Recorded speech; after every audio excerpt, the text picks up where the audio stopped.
So now, yesterday, we did the first sentence of the Shema. I left one thing unexamined, and that was, it says, hear, O Israel, or understand, O Israel, like we said yesterday, and it wasn't obvious who's talking to who. Israel, presumably here, is the nation. When I say it, I'm talking. Am I speaking to the nation? The present instance of the nation extended through time, through thousands of years of time. Speaking to my fellow Jews. When I say, O Israel, am I included? Am I also speaking to myself? On the surface, it's a little bit awkward to understand what exactly is being said. Here, I think maybe the Midrash is a helpful way out. The Midrash says that this statement was really an incident and an event. If you have a sitter there, on page 258. An event in Jacob's life. At the end of his life, he wanted to give blessings to his children and to reveal to them the end of history, coming of the Mashiach. He wanted to do that. And as he set out to speak the words, God's Spirit left him. So he understood that he shouldn't do that. But why not? What's wrong with that? And the thought occurred to him, maybe my children aren't faithful. Maybe they aren't worthy of hearing it. And he asked them, and they said, Shema Yisrael, which is his name, it's Jacob's name. They're speaking to him as an individual. Hashem Elokeinu, Hashem Echad, Hashem our God, Hashem is one. That was their declaration of fidelity, their declaration of commitment to Jacob. So when we are looking for a way to express our fidelity and our commitment, we quote the words of the children of Jacob who spoke this to their father. So we're not now speaking, we're not asking someone to hear or commanding someone to hear or to understand. We're speaking those words to express our own commitment as well. That makes the surface grammar of it work very nicely. And this is, by the way, a stylistic feature of our texts, both in the Tanakh and in the biblical writings, where we borrow the statements of others and speak them, and we are saying them, but we're only saying them because we're taking them from them. When you say Kadosh, Kadosh, Kadosh, Hashem Tzokos,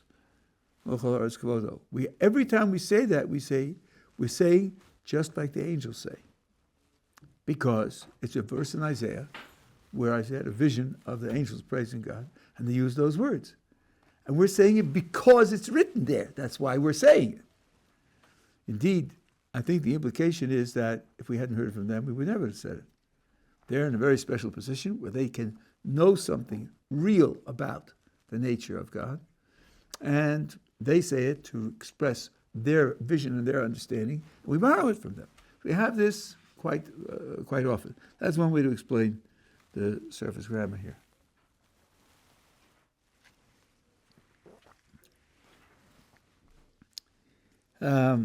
Maybe it wasn't 100% obvious yesterday. One of the questions we asked is, why is the name of Hashem repeated? According to Rashi, it works out very well, because we said this Hashem Echad is referring to the future. On the basis of the verse, V'haya Hashem melech ha'chol ha'oretz, V'hayom hu yiyeh Hashem echad shmo echad, Hashem will be king over the whole earth. In that day, he will be one, and his name will be one. So there's a verse that says he will be one in the future. And Rashi says that's what it means when we're saying here he's one, we're referring to that future time. So then what we're saying is, Hashem Elokeinu, Hashem is our God now. And Hashem will be God over the whole earth in the future when the rest of mankind recognize it. So that also works out well. We're all together? No questions arose since yesterday? No. Yeah. Okay, it's hard for me to see because I'm wearing reading glasses. Okay. So now the next word, the little letters are something that was added for a certain purpose. I'm not going to do that now. I'm doing the biblical text. Next word is you shall love. You shall love Hashem, your God. And it bothered me for many years. How do you get from God's oneness to loving Him? If there were several powers that run the world and are especially interested in the Jewish people and provide for us, we wouldn't love each of them? Why not? If you have one who isn't a power, who isn't running the world, just because of oneness, you would love him? What does the oneness contribute? I figured out an answer, and I'll tell it to you in a moment. But my first Rebbitzin said maybe the oneness isn't, the love isn't coming from oneness. Maybe it's coming from our God. Who says it's got to come from the last word? We say Hashem is our God, and the way He is our God, what He does for us, what He does to us and for us, that's what generates the love. I thought, that's very smart. She was very smart. So I think that is a genuine way out. The other way out is what I told you yesterday is the third pshat. When you say Hashem Echad, the word Hashem is not referring to the Creator of the universe. You're referring to qualities of the Creator of the universe, like the story about the club of literary activity. So when you say Hashem here, you're not speaking about the Creator per se. You're speaking about certain qualities, and two qualities we singled out were Creator and mercy. And if you understand what it means that He creates continuously, not once upon a time, He creates continuously with mercy. Mercy means an investment in the person that the person should succeed, and managing the circumstances so that it should be success. And in particular, softening the results of mistakes and rebellions because the Creator wants the person to succeed. That itself could be a basis for love. So then the love could come from Hashem Echad at the end as well. Okay? All right. Next sentence. You should love Hashem, your God, with all your heart, with all your soul, and with all your resources. So the first thing we have to check is whether there's no redundancy here. And then the second thing we have to check is whether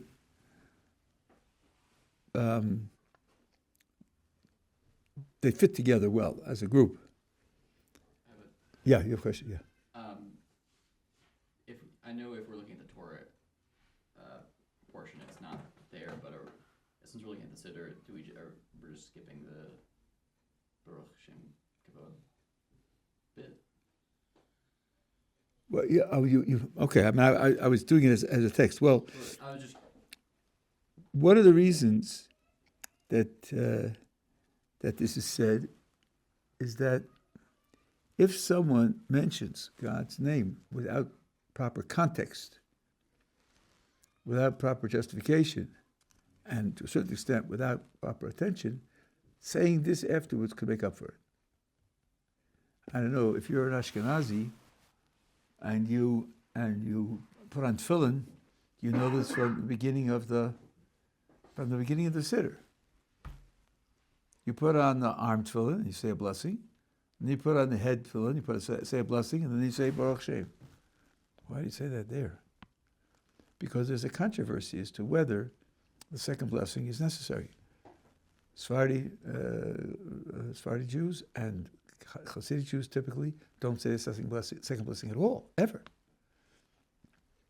So since it is questionable whether you should say it or not, say these words because they can remove the crime of saying God's name without proper intention or without proper context. So here you're saying the Shema and you're pledging allegiance to HaKadosh Baruch Hu, and if you didn't have the right thing in mind when you said His name, you can put in Baruch Shem.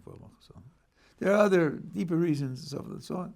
You probably know from last month that on Yom Kippur we do say it out loud. Okay, there's much more to it than that.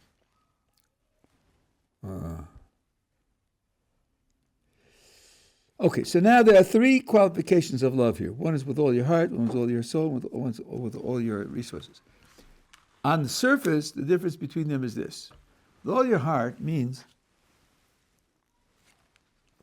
your love of God is the focus of all your endeavors. It's the focus of all your plans. When you make a decision, when you create a strategy, when you set priorities, the thing that accompanies those activities always is your love of Hashem. Nothing is held back. Am I dedicated to God? Yeah, I'm dedicated to God when I go to synagogue, and when I study the Torah, and also I'm very honest in business, but when I play tennis, that's recreation. That's time off. God on the tennis court? No.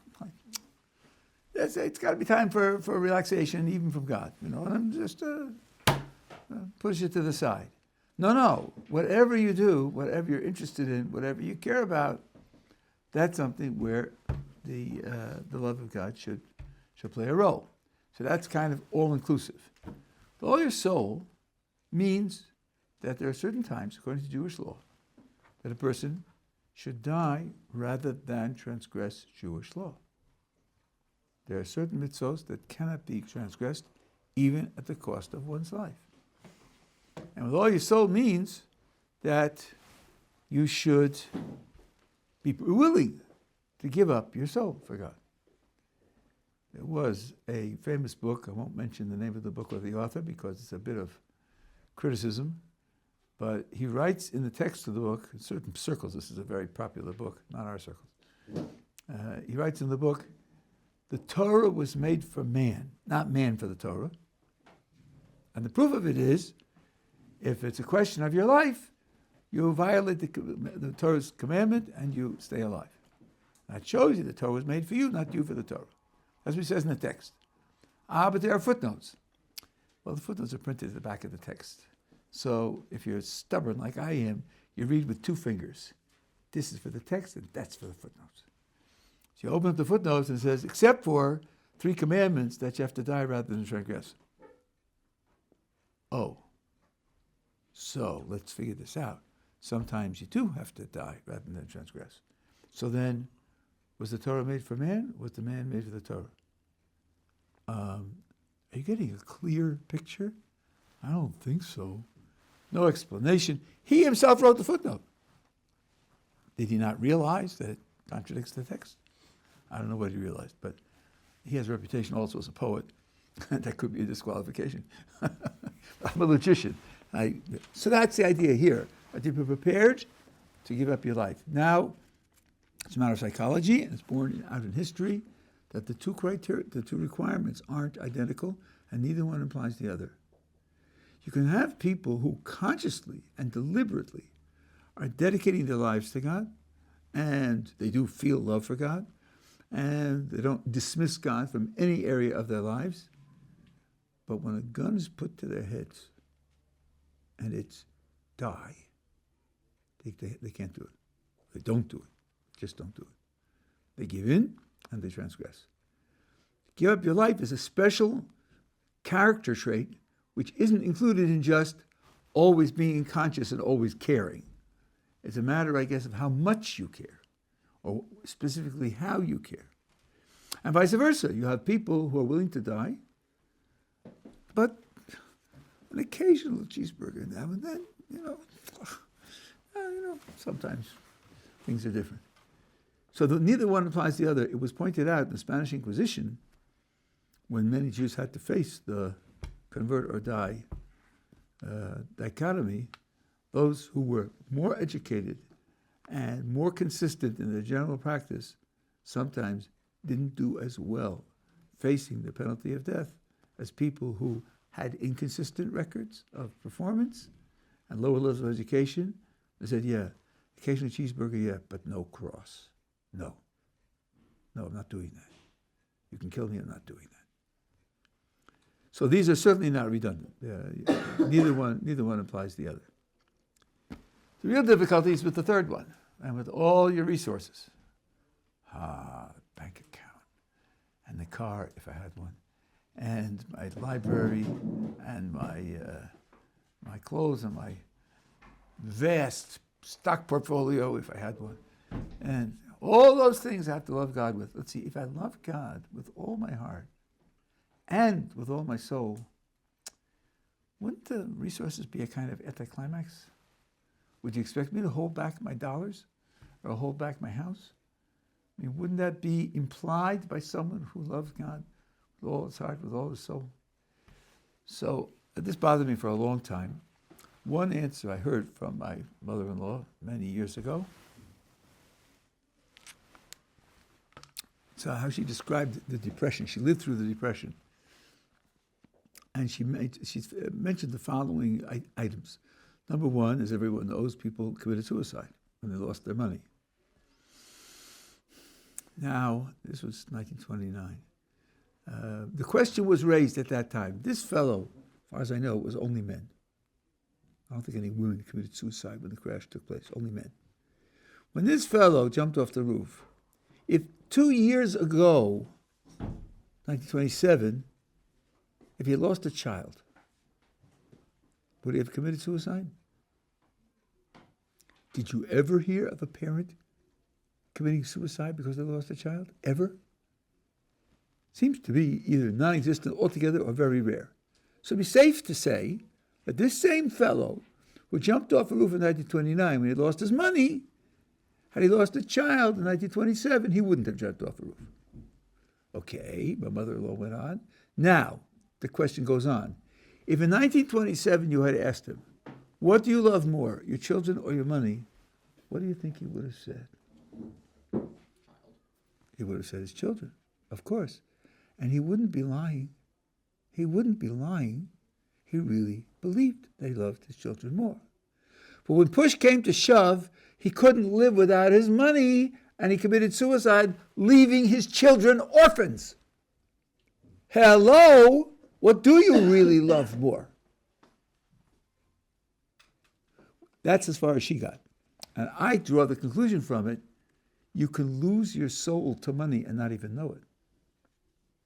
You can become so addicted to money that you would even sacrifice the future of your children because you don't have your money and you don't even know that you've become undone that way. You don't even know that you've become subverted in that way. So it could be that the Torah here is telling you, don't trust yourself. Analyze yourself.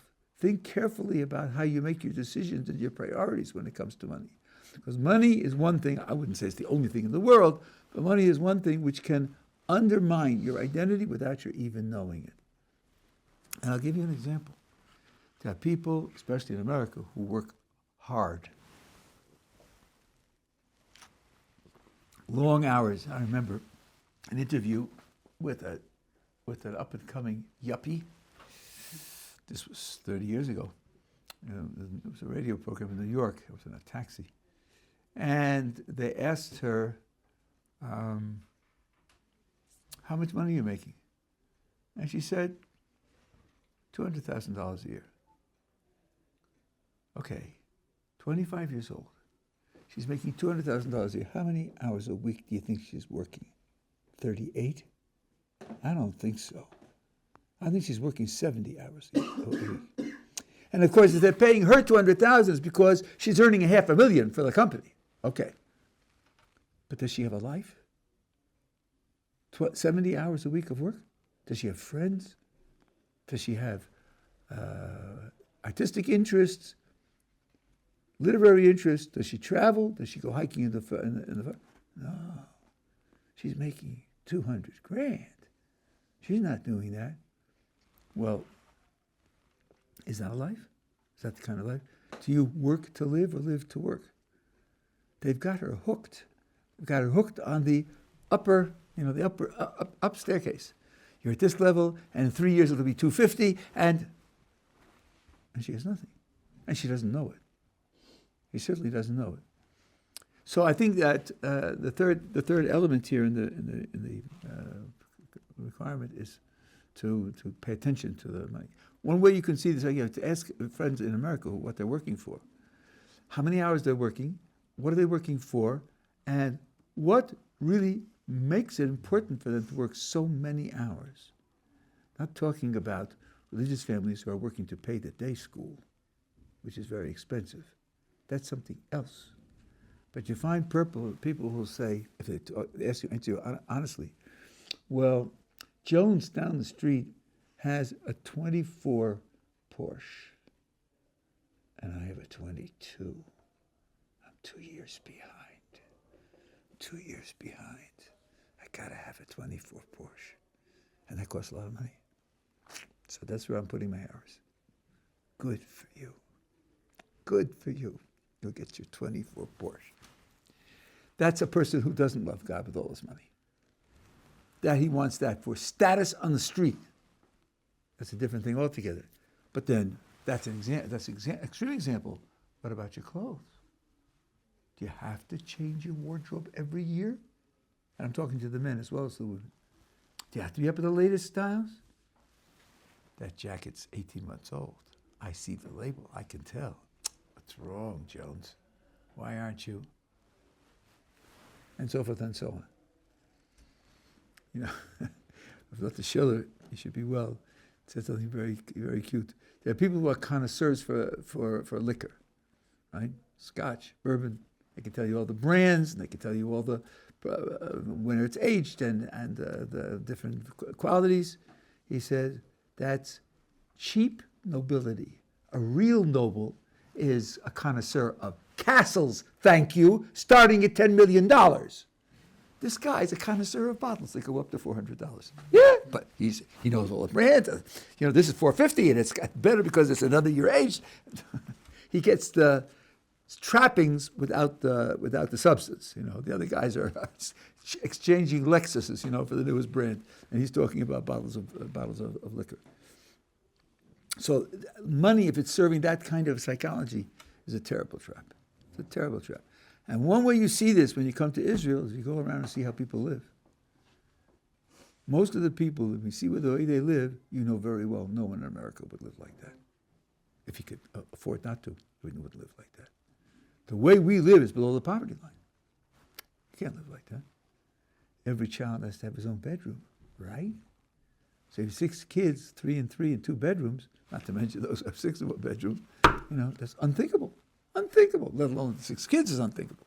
The whole mindset is an entirely different mindset. At any rate, that I think is why it's not redundant. Now, we spoke about this yesterday in the Q&A.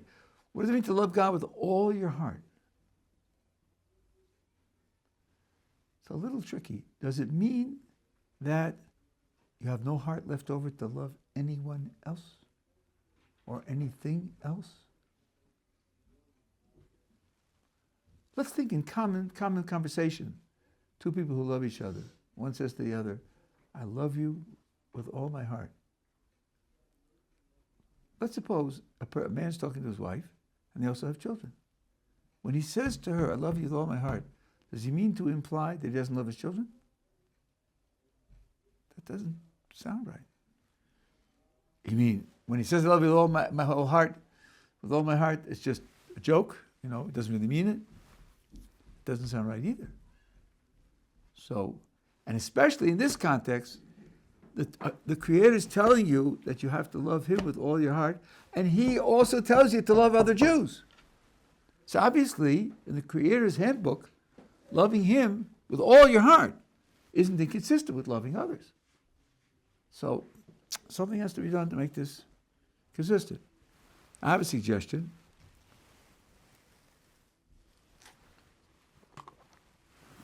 When I say I love you with all my heart, it means I'm not holding back any area of my heart from you. There are 2 kinds of friendships. There are activity friendships and personal friendships. There are bowling friends and political discussion friends and psychological sharing friends and so forth and so on. And they're friends for the activity, and they're valuable. You appreciate them.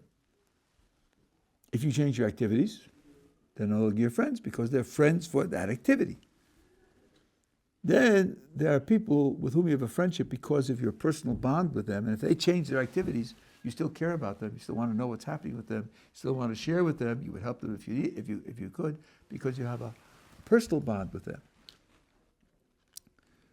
when you have that personal bond, it means if he goes off to eat macrobiotic foods in southern India, and you're on Wall Street doing stocks, still you care about his health, and you care about how southern India is, and he cares about Wall Street, because you care about each other. So there's no part of you, if you suddenly become interested in scuba diving or in ancient Chinese history, he'll want to know about it because he wants to know about you. He wants to share with you what you're doing and vice versa. So I think love you with all my heart means you're not compartmentalized into a certain sector of my life and absent from another sector of my life. No, I want to share everything that I am with you. But it doesn't mean I can't share everything I am with somebody else. Or a great deal of what I am. I can't share everything that I am with my children either. But I share all that I can. So I think that's what's going on here. What's going on here is no element of your life, the things you care about, your priorities, the things that are valuable, no area of your life is an area which you shut out to your relationship to HaKadosh Baruch. That's what it means with all your heart. But of course, as I said, he commands us still of the people, so it can't be. Now, there's a story about the Chafetz Chaim. I don't know how to take this story, but I'll tell it to you because you may come across it. He had a child whom he lost, died. And at the funeral, it is reported that he said, now that I lost my son, I can devote my whole heart to God. Now, I don't know who made the report and how accurate it was, whether it wasn't distorted or maybe the context was left out. But if that's what he said, I think it would be a mistake to conclude that according to the Chafetz Chaim, if you love any people, you can't fulfill the mitzvah of loving God. Because that would mean there would be a contradiction in God's mitzvahs. And I don't think that's acceptable. I asked this of people who are scholarly, and the best answer they came up with is, of course, there's no contradiction in the mitzvahs. The way he loved his son did detract from his love of God, as confessing that his love of his son wasn't a perfect love for that reason. And then he's saying that an upside in my loss of my son is that I won't have that defect in my love of God. But not inherently that loving your son means that you don't love God. No, I don't think that's right. Can't be right.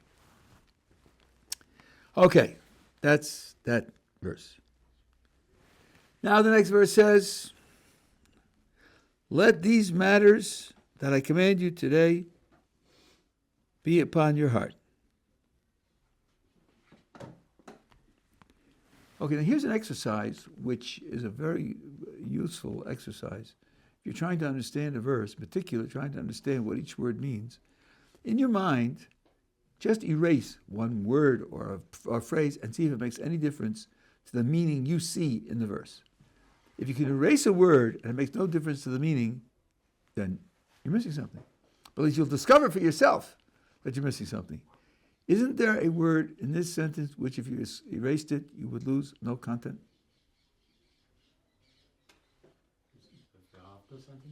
No, the next one.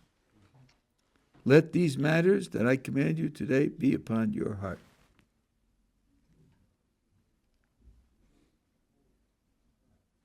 Today?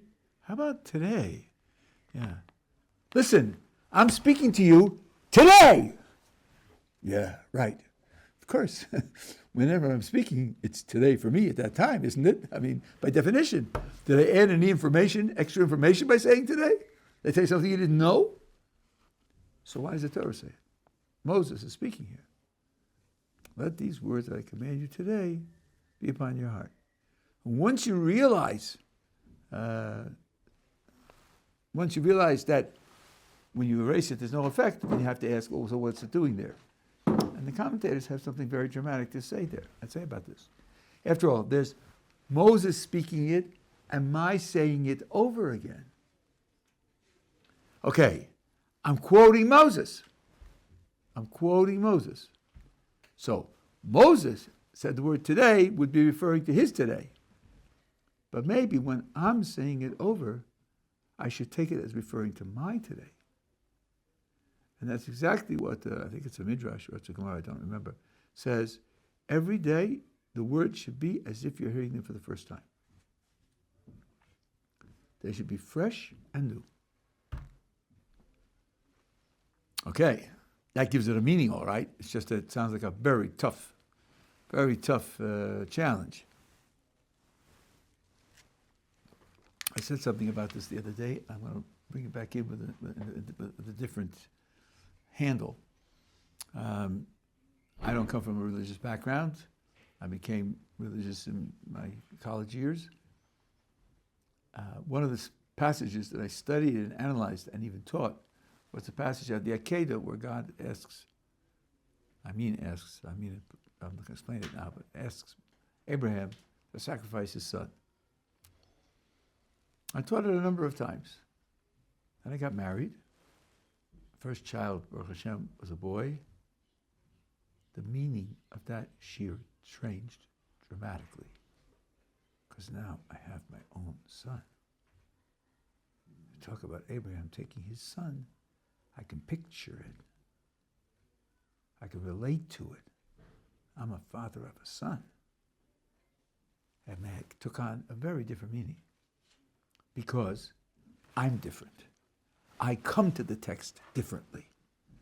My life has changed and my relationship to the text is different.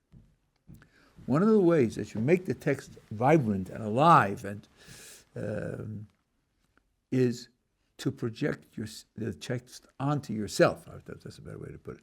Project the text onto yourself, into your present life condition, and to relate to it from where you are now. And of course, over a year's time you change, especially at your age, you change quite dramatically.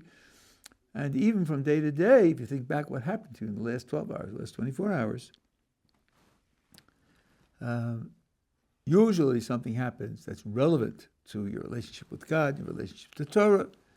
And if you have that in mind when you say the words, then it can be something which is today. You're getting something fresh out of it today. Similarly, but out of the same scale, I've asked often in Ohr Somayach, you finish the Torah every year. Really? Every year? Doesn't it, after a while, get boring? I mean, it's the same words every year. And the answer is, barely a week goes by where I don't learn something new. Because I'm not the same as I was a year ago. I'm not in the same life circumstances. And as one of the scholars pointed out, I'm not learning the same constellation of other things at the same time. And per force, if you're learning 4 different subjects at the same time and every day, so in your mind, the information will interact. And each constellation of 4 is a new constellation of 4. Yes, one element is the same, but the other 3 are different. So of course, you get to new insights all the time. There I'm bringing where I am intellectually to the verse, and having the verse speak to that. That's one of the challenges in the word today. And as I say, this is something which you try as a kind of regular practice. When you look at a verse, make sure that the way you understand it, every word plays a role in contributing to the meaning of the verse. Okay, now it says, Vishinantam levanecha. See how they train that. How they teach them thoroughly. Actually, maybe a better translation is to train. Vishinantam, first of all, implies repetition. And the word to teach in Hebrew is l'lamed, not l'shanein.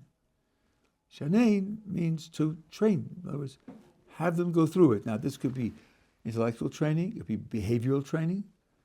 It could be value training.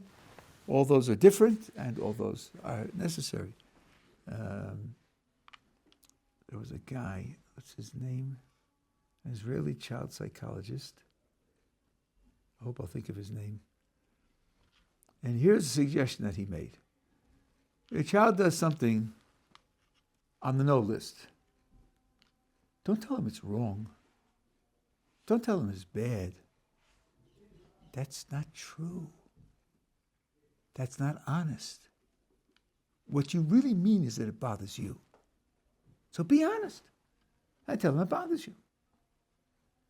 And over time, he'll learn that when he does things that bother you, that has consequences. If he bothers you, then things don't go well for him. So he'll learn not to bother you. That's what's really going on. Quoth the infinitely smart psychologist. And that being the case, you're not honest if you pretend a whole system of morality. What you really mean is it's paining you and you don't want him to do it. So, okay. I mentioned this to my first Rebbitzin. And she said, how's the child going to learn values? I said, oh, yeah. According to this child psychologist, all he learns is some things please other people and some things irritate other people. Be smart and have a pleasant life by pleasing people and not irritating them. That's all. But what happens if no one's looking in the store and I can put it in my pocket and take it home and not pay for it? Don't know. Nobody's curt. Nobody's pleased. Doesn't affect anybody. Do as you please. Excuse me, what about values? What about obligations? What about morality? Didn't occur to this wise psychologist that those things also have to be taught.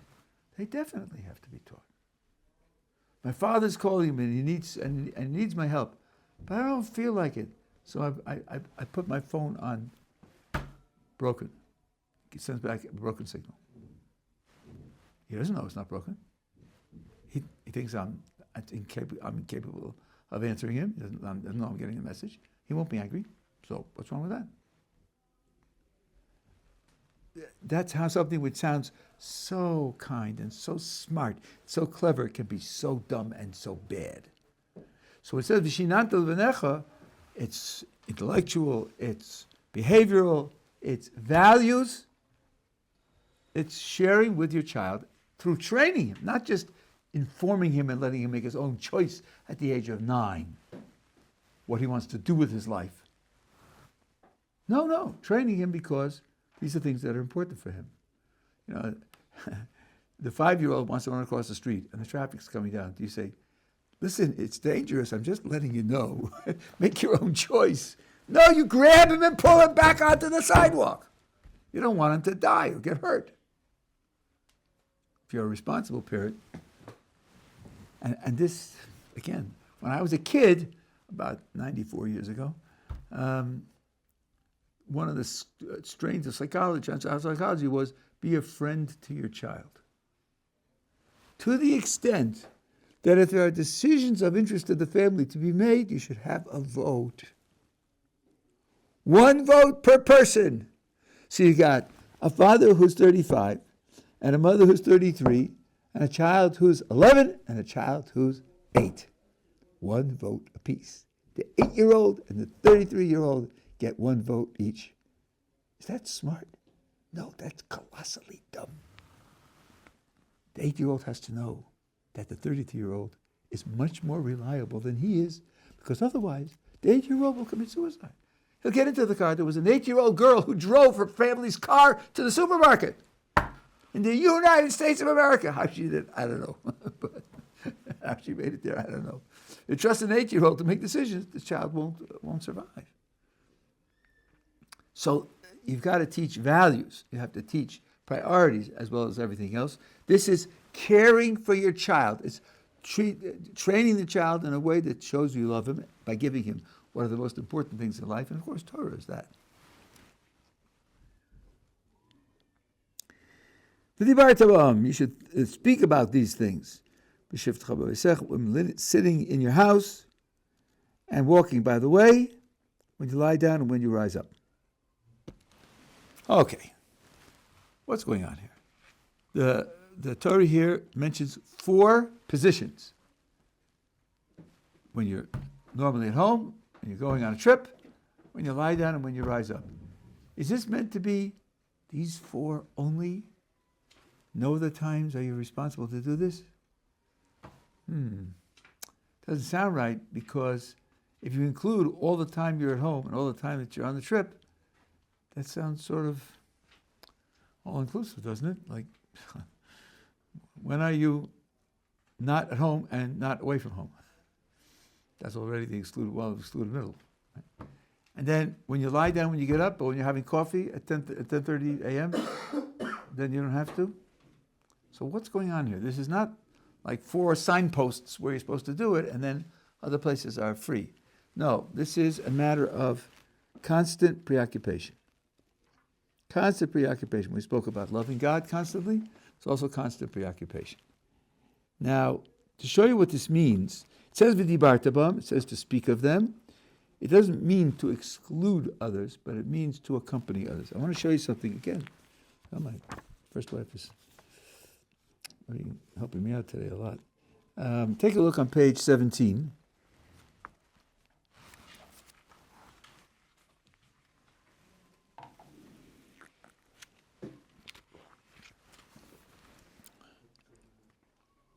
This is the blessing that we make on the study of Torah.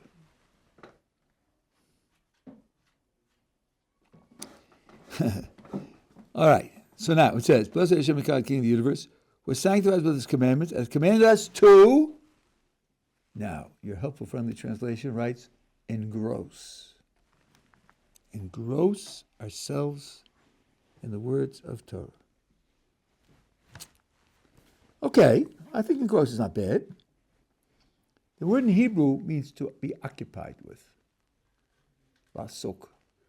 Osek means to be occupied with. Engross, you see, the translator has done a very creative thing here.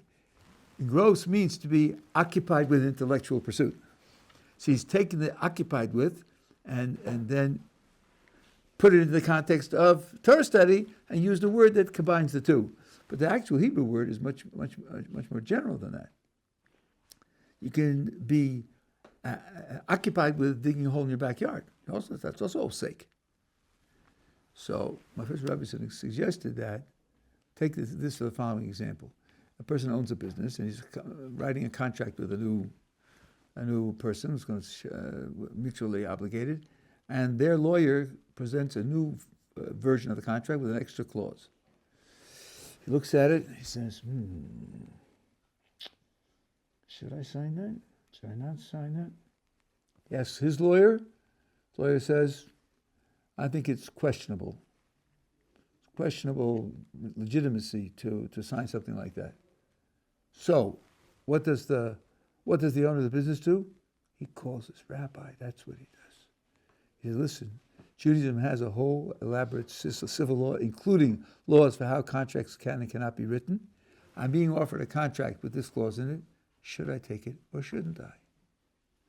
When he does that, what does that show you? That shows you when he's in his office, occupied with his business, he's occupied with Torah. Because everything he does on the basis of Torah. He does his business on the basis of Torah. So he's doing his business as being occupied with Torah. And the blessing here means to include that. And after she said it, I asked some scholars, and they agreed with me that it certainly could mean that. So here, it means to be involved with them in all occupations. These are extremes. When you wake up in the morning, go to sleep at night, and everything in between. And when you're at home, which is your place, or should be your place of maximum security, physical, economic, psychological security. And when you're on a trip where you're exposed to the elements, in those days when you went on a trip, and now the past has come back to haunt us, you're exposed to possible enemies, possible interference, possible attack. You're strolling in Manhattan, you're strolling in Brooklyn, you're in JFK, it could happen. All those conditions, this should be in your mind. Again, not to exclude everything else, but it should be in your mind. Now, the paragraph closes with words which need special attention. You should bind them, these words, on your... Now, yad here can mean hand or arm, even though zroa means arm, but yad is used both ways. Bind them on your arm, and they should be totafos, whatever that means. They probably say tefillin, so you don't have to worry about translation, between your eyes. And write them on your doorpost of your gates. That's mezuzah, tefillin and mezuzah. Well, tefillin and mezuzah are important mitzvos, and there are 600 other important mitzvos. Why would you end a paragraph that begins with the oneness of God and the love that you should have for Him and your care for your children with parchments and leather boxes and straps and, don't forget, banging it on the wall? I mean, It certainly sounds like a very drastic change of subject, and from the sublime and glorious to the mundane. Okay, they're mitzvos. There's no question they're divine directives, but still, in comparison, it's a very abrupt shift in subject. Now, one explanation, which is very easy, is that these very words are written in the tefillin and written in the on the mezuzah. So here it's telling you that this should be in these prominent positions. That's okay. I mean, I think that by itself is perhaps enough of an answer. But there's something else going on here that I think is very deep.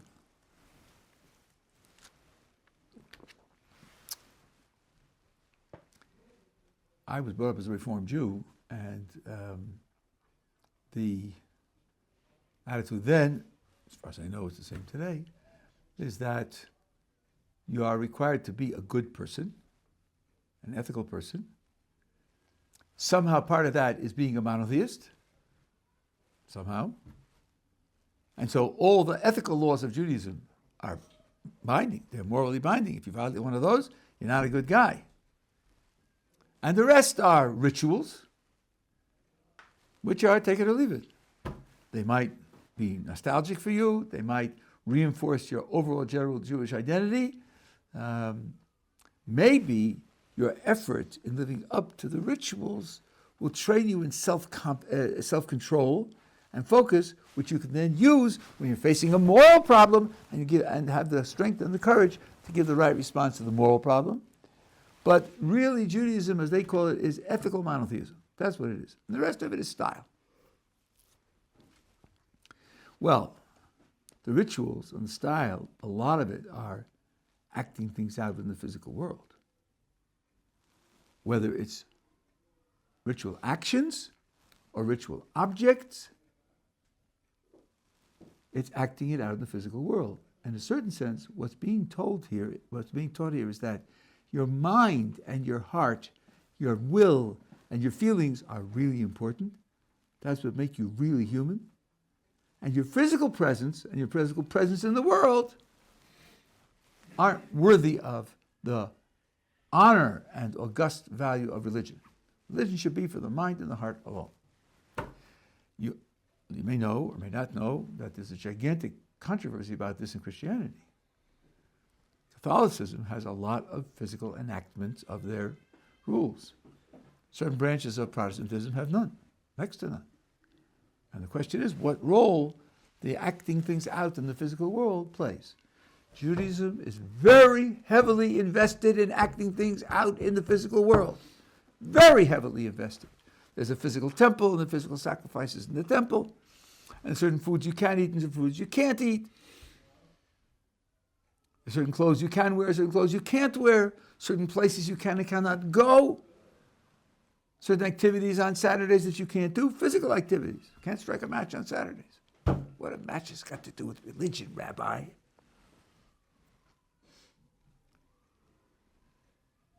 Judaism believes that the physical world is crucial for acting out the Torah in the way that God wants it acted out. There are many, many dimensions to this idea. One dimension, the philosophical dimension, is this. Do you think God cares about mud? Mud. Think he cares about it? Well, why does he create it? Lots of it. All the time. If he didn't care about it, if it had no role to play, if it had no value, why would he create it? Show off his power? Or his ingenuity? Or his imagination? If God created it, there's got to be a purpose for it. There's got to be some role that it plays. And that includes your hands and your fingers, and your hair, and the habitations that you live in, the clothes you wear, implements that you use, all of them. Even if human beings crafted them, the ingenuity to craft them comes from God. It's very interesting. It says, when you come into the land of Israel and you see a lot of gathered wealth when you conquer the land, don't say that you created that wealth. You didn't create it. And if you do make wealth, God gives you the strength to make wealth. So Onkelos, the Aramaic translation there, translated as Eitzah. He gives you advice. Not that he makes your biceps and triceps work your hand up and down so you can pick the apples. No, he gives the intellectual ability to earn money. That too comes from God. So we say that, medical science has created the following cures or following prostheses or whatever it is, it means God inspired them in such a way that they would be able to do that. That's also coming from God. So we are invested in projecting the Torah onto the physical world, just the way it commands us to be projected. So we should be sensitive to the fact that the physical world has in it this dimension. I'll give you one example from the Chumash about this. Abraham conducts a war. There's a war between 4 kings and 5 kings, and the 4 kings win the war, and they capture his nephew as a captive, a hostage.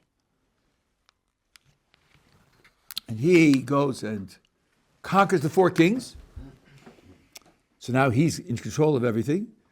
Sodom is one of the cities that was conquered by the 5 kings. The king of Sodom comes to Abraham and says, I'm the former king of Sodom.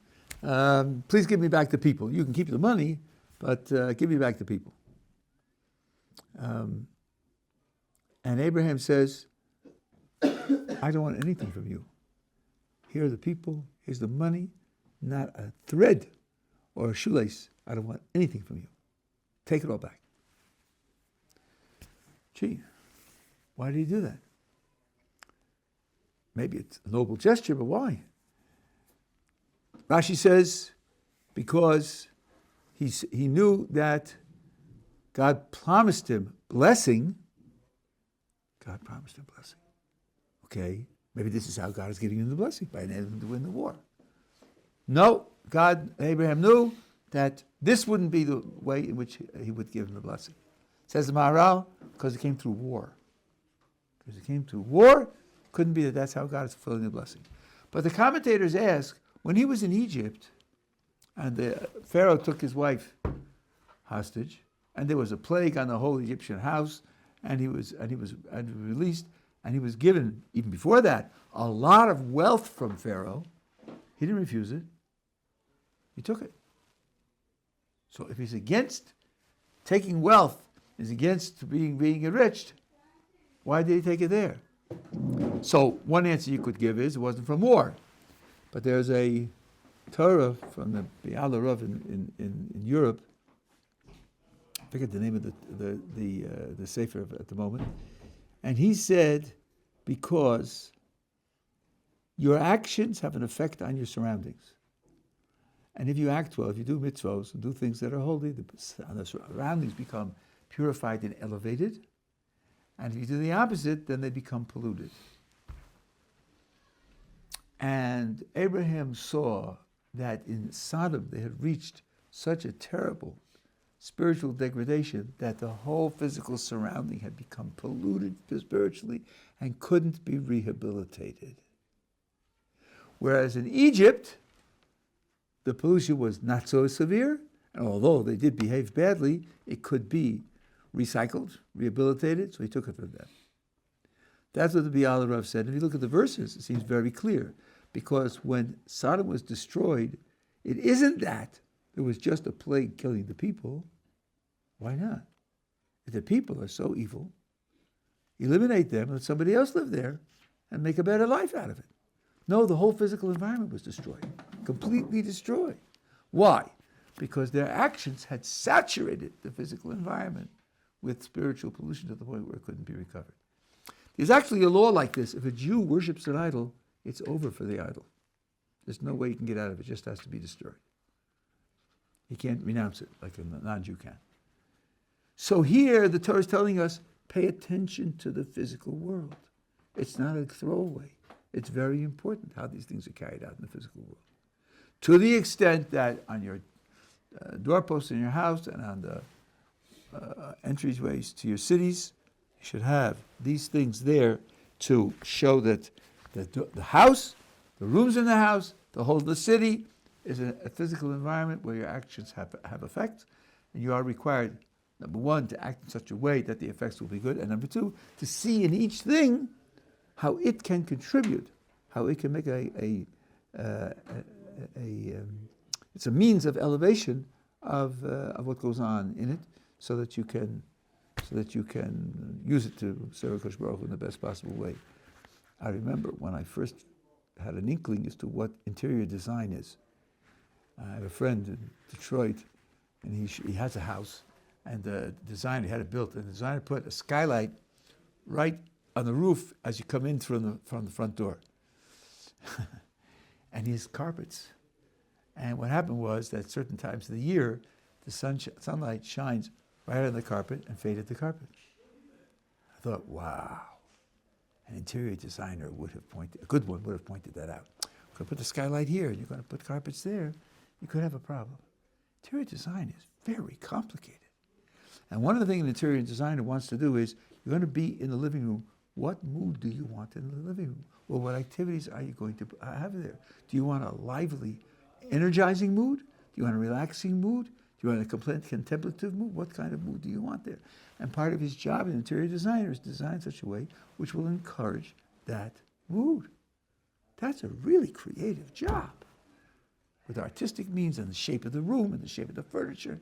It's a very, very artistic job. The physical environment is not a throwaway. That's the message, I think. A message of the end of the first paragraph. Okay?